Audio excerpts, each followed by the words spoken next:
Graham Cove with another My Music, which normally looks a little bit like this with a little banner around, but we don't all fit in with the banner around.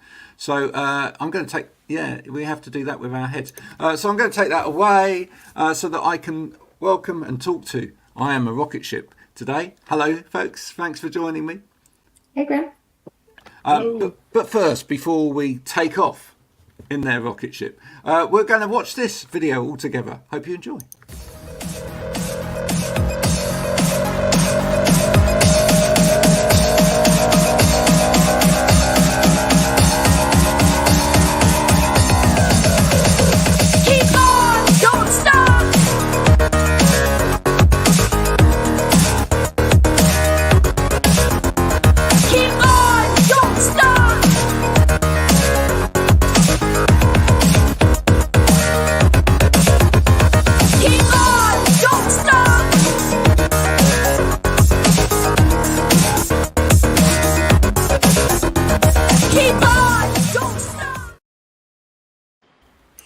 And there we go. The rocket ship has taken off. Hello, both of you. How are you? Where are you coming from? Well, I'm coming in from Georgia, so I am up, but not quite lucid. And So I'm in France for some reason. Why are you in France? I've been telling myself I need to actually take my holidays instead of just look at them. So I'm in Menton today, getting sunburned. Nice. It's nice weather there at the moment then. Nice if you like hot, but it's all right. I've got no fan. Well, I certainly prefer warm is what I most prefer when I'm on holiday. Now, hot, I don't particularly like. When it gets so hot that you just, you have to hide in the shade all of the time, it's kind of pointless it being hot, isn't it? But his retirement plan is... Yeah, moderate. Yeah, his retirement plan is south of France. Mine is rainy island and... Makes sense. What have you discovered the local food and wine there at the moment? Have you? Absolutely. I was eating a pizza with anchovies last night because I'm right on the Italian border, and all the servers seem to only speak Italian, so it was fun. Wow. You got to tell him what you did. Tell him what you did. Might as well brag about it. Go on. How did you get through the pizza? How did you get to your pizza? Oh, I walked 3 hours to Italy. You walked 3 hours to Italy to get your pizza? Yes. It seemed like one of those things that one should do occasionally just to prove madness. Yeah. I really love that. Okay. Let's talk about music and let's talk about the new album. Did you walk 3 hours at any point with making this new album in order to achieve what you needed to achieve? Or we did. Yeah. Yeah. So the album is called La Cruella, and that is actually a mountain peak in the south of France. So it was 3 hours of walking, some of it quite steep around there, getting inspiration. You see, you're into a 3 mile walk situation now. That every album you're going to have to walk for 3 hours. It depends on which one of us sets the agenda. Oh, okay. I'll let you take a guess who was in charge of the agenda that day. Maybe for the next album you literally take a rocket ship to the moon. Next album I'll decide, and I'll be all set in the library drinking tea. Is that the premise for the next album? Sitting in the library drinking tea. It sounds like the premise for the next album is conflict between the two principals. Yeah. What is it about? What was it about? Sort of taking that hike then that inspired the music. Literally getting a new outlook on things, a new view. Sometimes it feels like we're cooped up talking to each other all the time. And so we needed to literally get out of the studio. Yeah, and I think it was, in a lot of ways, a bit of a post-COVID album. And then that was the big trip post-COVID. And just sort of seeing the world open up again, figuratively, but also in terms of just seeing big new vistas. I think yeah, I liked the sound of La Cruella because it was a little bit mysterious, but the place itself, I mean, if you fell off a cliff, no one would ever find you. I mean, you would just, that's it. There'd be no trace, there's no phone reception. It's just this hot, wild place near Braille-sur-Loire. And it was a very lonely place, and it sort of stuck with me. You're really selling it as a tourist destination. Yeah, Oh, everyone should but go he's there. selling It's it. great. He's selling it in terms of the album, which is really good. So for people that haven't heard it yet, it's quite landscapey in passages, isn't it? Oh, thank you for noticing. It is. Yeah, I think so. I wouldn't analyze it and try to figure out why exactly. It was just sort of I wouldn't say it was our mood because we're not one person, but it was the mood we both collectively seemed to settle on when we were throwing ideas back and forth. We kept gravitating towards the ones that were, like you said, more landscapey and more open and less packed with instrumentation. Yeah. It was interesting for me because that's how I visualize music. I see the like a landscape in my mind. That's how I memorize our songs. I just walk through the landscape. And these, for some reason, they looked more clear. It was easier to write the lyrics this time around because I could see where I was right away and where I was going. I don't know if that makes sense to anyone outside of my brain, but Well, no, it makes total sense to me. I mean, I've talked about it before on here, which is that, some of my favourite albums, I found that they become my favourite albums when I drive. Does that make sense? Yeah. yeah. Because you just there's something about travelling, full stop, whilst you're listening to music. I think it can be very special to just stop, sit, and listen to music as well. But for me, there's something amazing about actually travelling at the same time as listening to music, because I just think you build up your own picture in your head. You start looking at what's around you and you start making associations between sounds and what you see, and you start writing stories in your own That's head. exactly it. Yes. Oh, you understand what I mean. Yeah, that's right. It's like the audio visual, and then your mind fills in the rest. Yeah, exactly. It's better than a book, even for me. I mean, I wouldn't go that far. Oh, well, I will. I mean, I've never been one for novels. I do read, and I tend to read sort of autobiographical books. But I always struggled with reading sort of novels and sort of where people are trying to create imagery. But I always said, even as a child, I'd read music, and people took that the wrong way because they thought they meant like dots on a page, staves and all of that. And I can't read music. I play by ear. But I do read music in that when I put a piece of music on, it does that. It makes me see things. It makes me think about what's, images. It's a very visual experience for me. Right. If you see me when we're on stage, a lot of the times I have my eyes closed. It's because I'm looking at the images. I'm looking at the movie. It sounds like you both have, what is it, synesthesia? Yeah. You see the music, yeah. That's more around colour, is it? It is, but I'm sure It's a similar thing. You should have a neurologist on your program sometime, because I think that the way that the different senses interlock and affect each other is really fascinating. I mean, like smell and memory, the whole concept of a Proustian rush, biting into a Madeleine and suddenly being transported back. I think the music is the same, very much the same. Yeah. Well, actually, You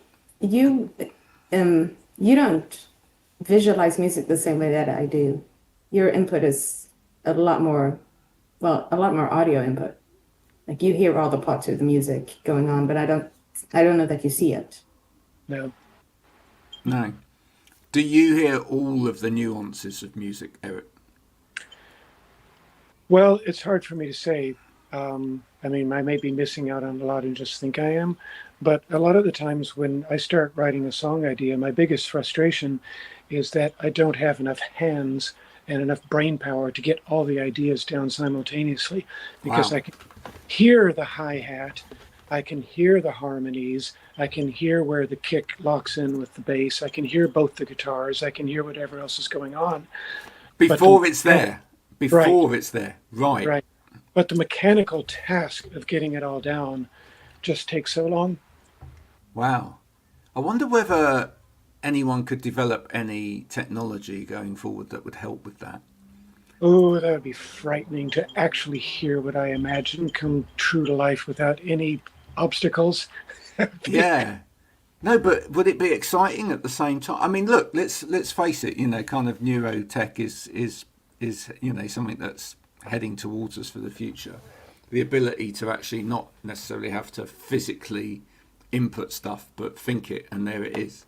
Oh, Well, if you could it put a could little very, AI chip that would do that, would you do it? oh, I mean, I think it's coming. I read an interview with Vernon Reed from Living Color the other day, and he was somehow or other, he was alluding to that sort of thing where AI could break down the mechanical, technical coordination barriers between what you think and creating music. And I mean, I suppose in a way they would be wonderful because it completely democratize music. There might be some guy walking down the sidewalk right now who has the most brilliant music ideas that In the world here. has not yet heard, but he can't express them yet. And so if you could drill directly into that, yeah, I might miss playing guitar, but if people could express themselves directly, that'd be beautiful. Yeah. That will literally bring a completely different emphasis to air guitar, wouldn't it? Oh, just imagine that for the future. Oh, my guitar solos would be epic. They're all air guitar. Yeah. Would you? Now, here's the thing though. There's an element of music where it's about, especially when you play music live, where you respond to each other. Is the only danger of music going that way. And I know we're going completely off track, but it's lovely when people have these wonderful conversations. It's the danger of music going that way that you could then end up with a mess because you can't respond. We end Well, up with a mess lots of times, though. Yeah. We just don't but I record mean, those. if you think about it, for instance, if you had the equivalent, let's say, of some sort of VR headsets and audio and tap into whatever part of the brain processes music, you each could be expressing yourself. You could have three, four, you could have a lot of people communicating straight from the brain into some sort of a common interface. And it could be a completely amazing thing because you would be able to respond and hear and sense what the others are doing. Yeah. It'd be free jazz. Yamaha, if you're listening and you're thinking about doing this, do get in touch. Yes. Just saying. We may or may not want to be guinea pigs. Just depends how much it hurts. I thought you were going for the patent. Yeah, well, exactly. Maybe, but I'm We'll take pretty. 10%. We know. I'm Why not? pretty certain somebody's thought of this already somewhere. Yeah, I'm pretty certain we're already heading there. Now, you were saying because you were earlier you walked all of that distance to get food as well, and of course, food is and that taste is another one of those senses, and it's one of those things that perhaps we don't necessarily associate with music. But what does this album taste like? Ooh, well, to me, it tastes cool and a little bit minty and a little bit salty. It's not terribly warm. There's no umami taste to this album. I think it's something that sends a little bit of a jolt, and it's not unpleasant, but it's a little jarring. Okay, so it's a little bit like being by the sea. Yeah, possibly on top By of the a sea mountain. at night, I think. Yeah. By the sea at night, drinking tea that's slowly cooling down. Yeah.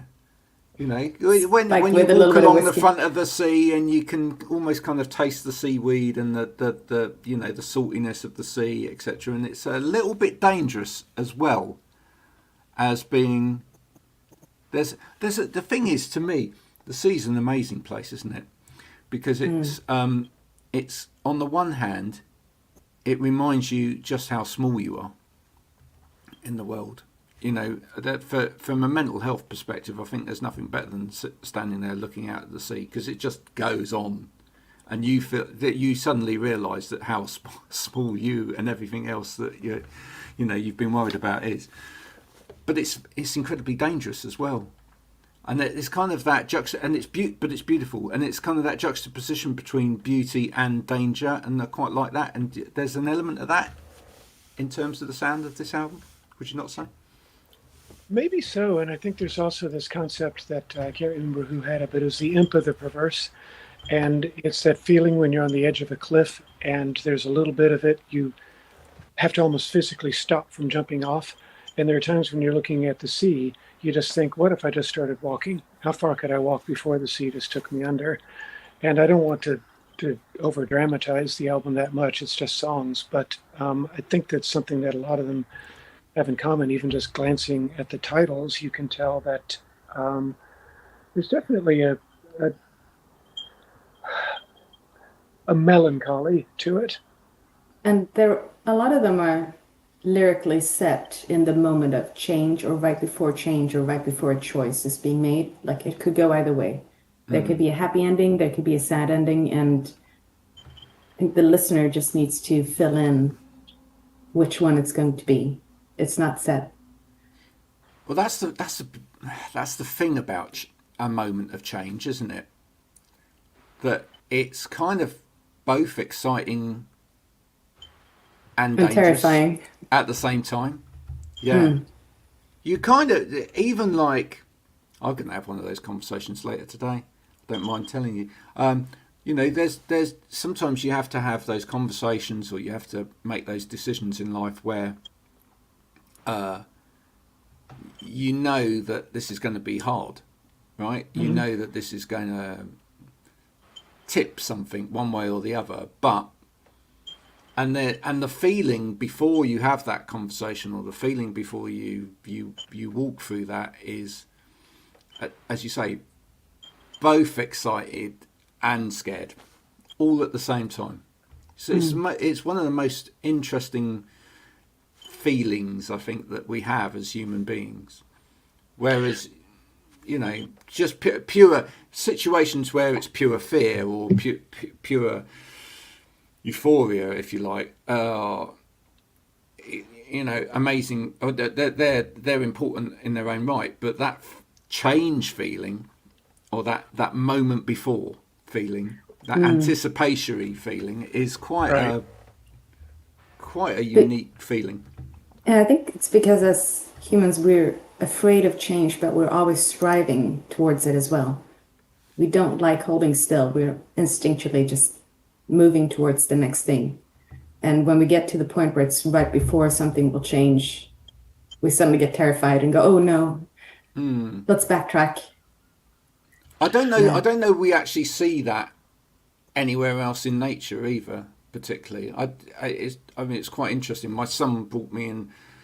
I don't know why he did this, but you know, children find these things fascinating. But he brought me in some diagrams yesterday of insects and their body systems and etc. And said, look, you know, and he was looking up on the internet, do insects feel pain? And most insects don't feel pain, for example, right? Right. And a lot of animals don't have kind of that anticipatory feeling in the same way. They have, like, you know, they'll either be flying away, you know, or attacking, but they won't necessarily have that in between. Well, I suppose one of the beautiful things, and it's such a cliche that people notice about animals, is that they tend to live in the moment, and that they're not concerned with what could be in the future, and they have no regrets around the past. And so you could say that removing yourself from that giddy fear before a change is really a very Zen thing, and that we should try to embrace that and recognize that every moment is the important thing, and that the future hasn't been created. The past is no longer, it's relevant in that it set the stage for the future, but you don't have to feel wedded to the past. Yeah. It's That's that certainly live in the very, moment aspect, yeah, isn't it? Yeah. yeah. But I mean, even musically, I mean, getting back to the music, it wasn't really a conscious decision, but the title track on La Cruella, I mean, the thing is in 7/4 time, and it's nearly 6 minutes long, and it has a key change in the middle and goes from ferociously loud into nearly silent. And so the whole thing with it was that we were somewhat deliberately, but also going by feel, trying to make it unsettling. I Yeah. mean, it's not a stable, it's not a balanced song. I mean, somebody said it was prog, which that's fighting words, That was but me. still. You said it Sorry. was prog. I say Right. it's prog Okay. because he doesn't like that. I mess with him. I was like, but you're changing the. He's like, it's not prog. Well, hey, No, look, but look. no, it's not. Let's But let's talk about the prog word, all right? Because let's face it. On the one hand, and prog's such a weird word, isn't it, in music? Because prog has got all of this kind of legacy around, behemoth giants of classic rock who kind of overcooked certain elements of what they did, and maybe whittled for too long. it's all right. Don't hold back. Tell us how you really feel. No, no, no. I'm just saying. It's got that kind of, that's. But at the same time, progressive, anything musically that pushes music forward and is, pushing the boundaries should be seen as progressive. So it's a weird term, isn't it? It's got this kind of, men in their 40s to 50s wearing slippers, listening to Genesis kind of vibe to it, but it's also got this kind of like, yeah, but I'm pushing the boundary vibe to it. Right. The first Well, time so, Eric played me the draft version of this song, I think he probably disappeared for a couple of days and then came back, and that's usually what happens when inspiration strikes. I was And like, you this is teased him. the. You teased No, I him was by like, this singing, is the. "And the Lamb lies down on Broadway," da da da, and he was like, "Oh God, Oh I'm no, out that of was a it." missed opportunity. No, no, I told him that I think this is the strangest thing you've ever given me to listen to, and I really like it. Like, go with that. well, Just somebody go out.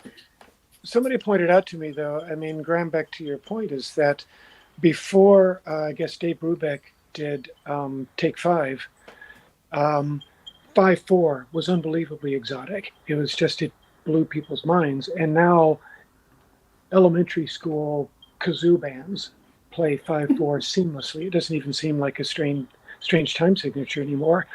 When we went from whatever plain song in the 1500s and then went on to more complicated polyphonic sorts of things, people thought that was just noise. I mean, every generation thinks that the previous generation's music was boring. The new stuff is just noise, and whatever they listen to when their waistlines were at their smallest and their hairlines at their fullest was the greatest music ever made. So, I mean, prog is necessary. You have to progress forward. Yeah, yeah, yeah. It's quite interesting actually, 'cause speaking to a number of younger musicians these days, and we've had a few through here recently, is how many of them deliberately, as part of their narrative, are coming out and saying, I'm genre neutral. I don't really want to talk about genre because it's really kind of, and there is kind of a big push within this generation to go, look, I really don't want that pigeonhole around me right from the word go. Please do not see me as, pop or rock or punk or this.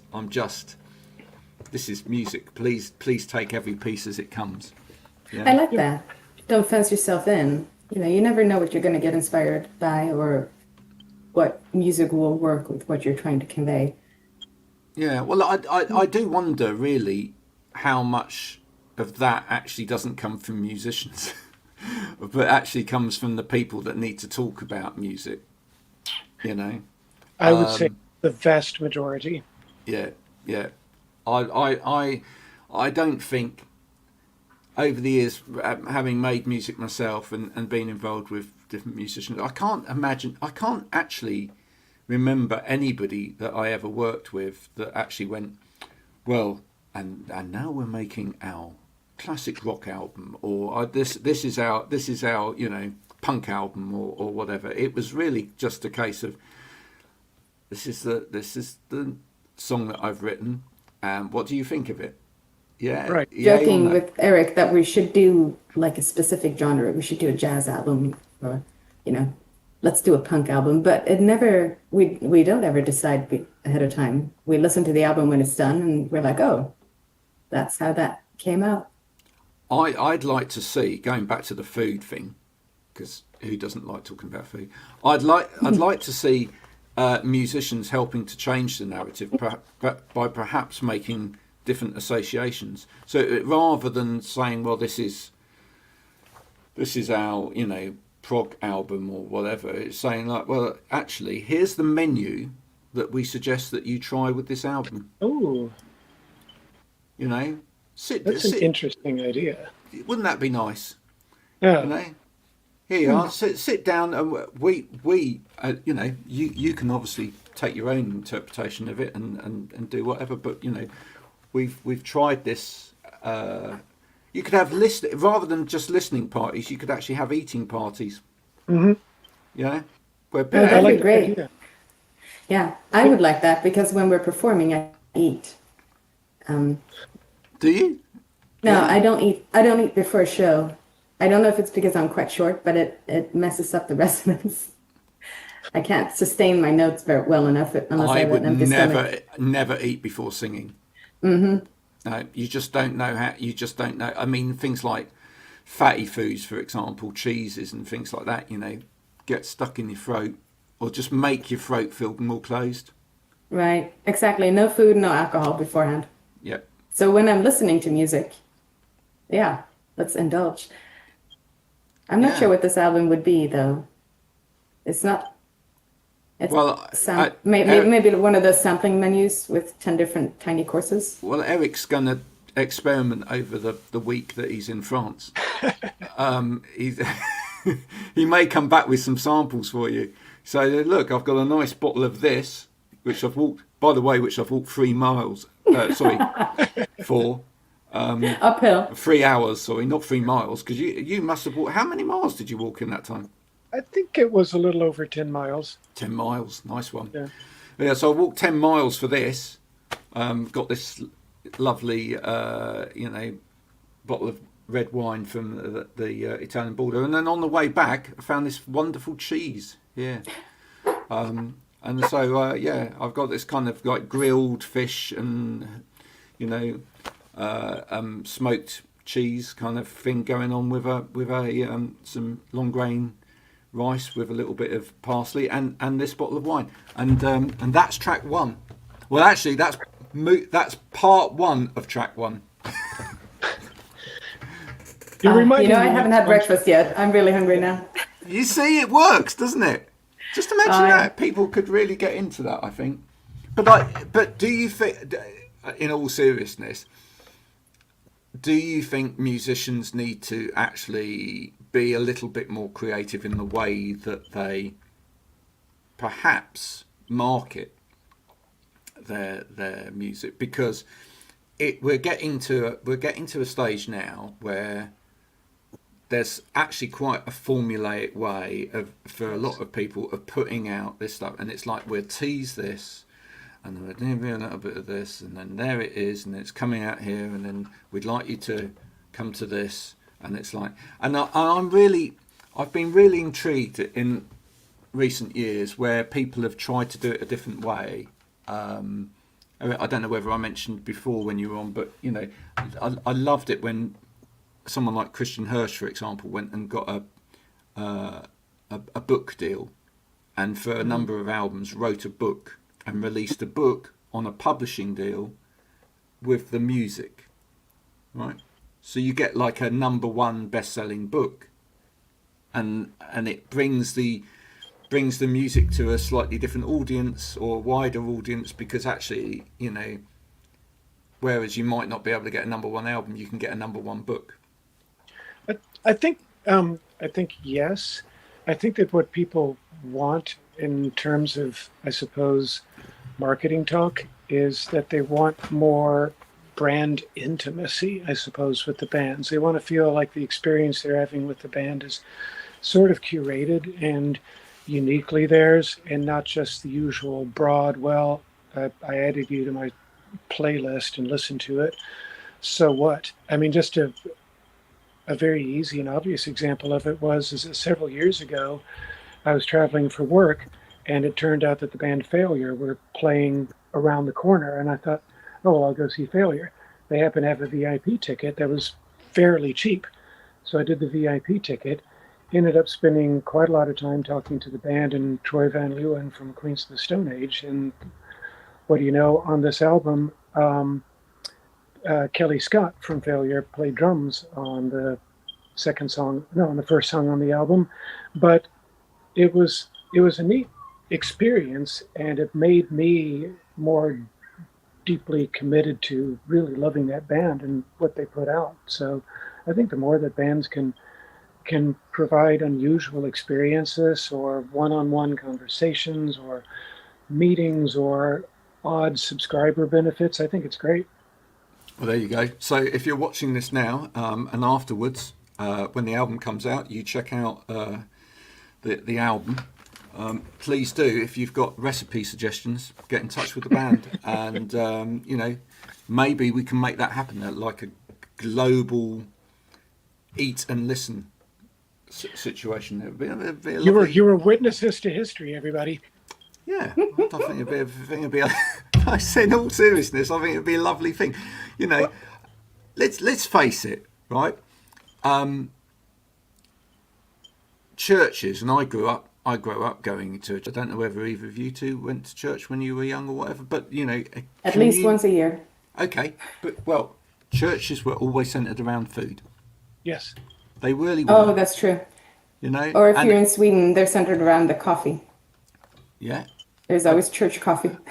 And look, there's a reason for this. I think a lot of going back to Eric's point earlier, actually, perhaps we detach one sense from another too much when it comes to anything that's essential, right?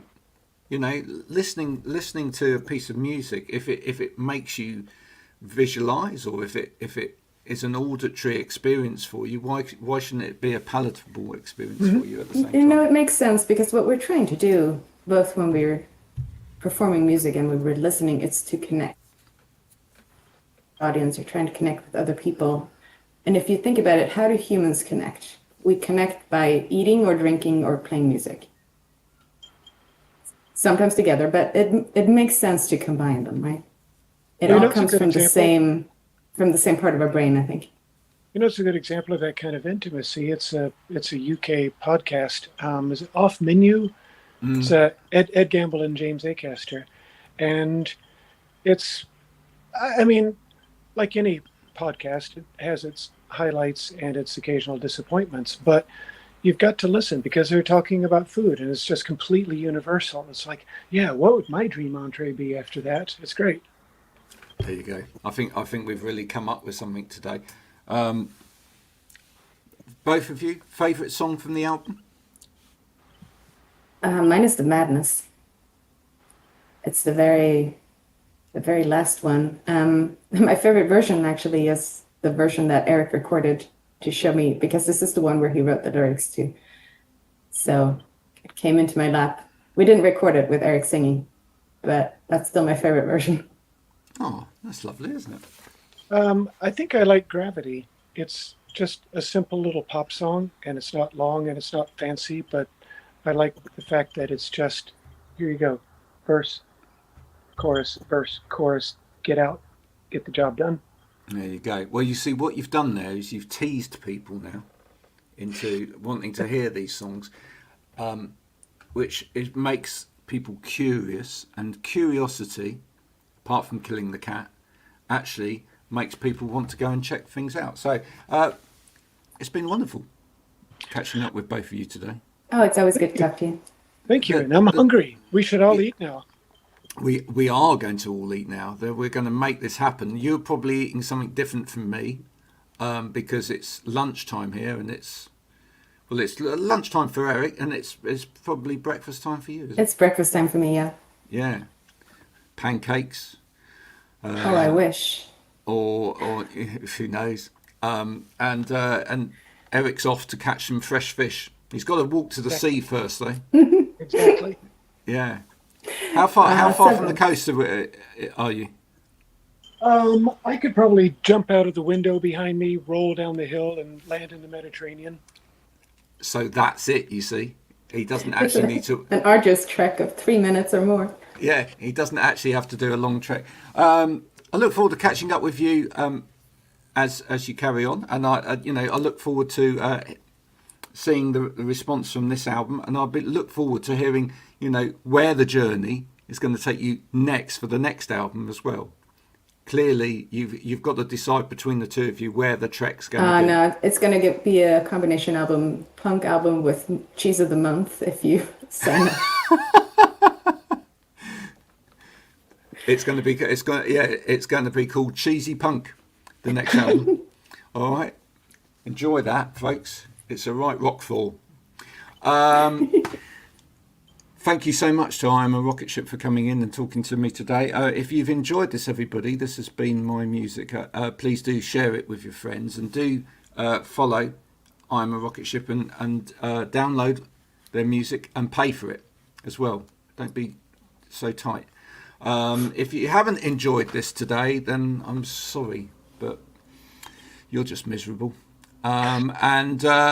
Instead, this hasn't actually been my music. This has been an instructional video on how many times you can put coffee into a cup before you have to actually rinse it out. Enjoy. As long as you share it with your friends, I don't really care. We'll see you again soon for another My Music. Thanks for being such wonderful guests today. Bye for now. Thank you. Bye. Cheers.